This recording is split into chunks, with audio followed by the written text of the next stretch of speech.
In day one of your executive offsite, you and your team worked through your organization's foundational beliefs and objectives, from your vision and values all the way down to your long-term goals.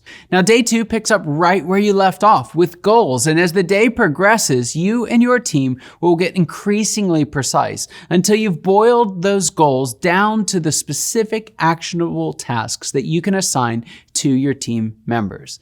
Day two is where the rubber meets the road and where discussion transforms into action.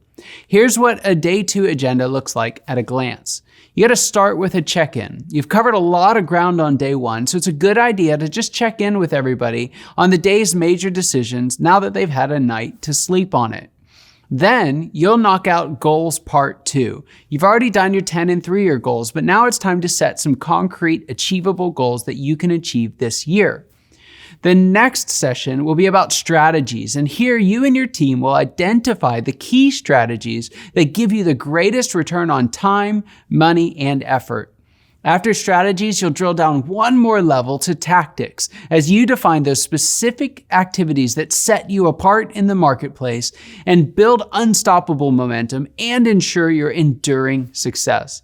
And you'll close with a short wrap-up session to bridge that decision implementation divide by reviewing the findings and decisions that you made and assigning next steps for each individual on the team. So let's talk about the day two check-in. In early meetings, my team and I found that we had a habit of making one or two weird decisions at each offsite meeting that when we tried to execute them, they simply didn't work. It was confusing, it was frustrating, it was even disheartening.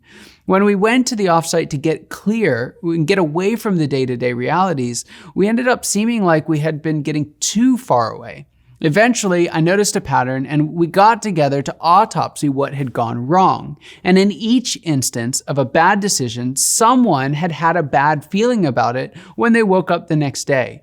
Usually it was a little nebulous and kind of hard to describe, but for the sake of harmony, they would just keep quiet. That's when we started doing the check-in.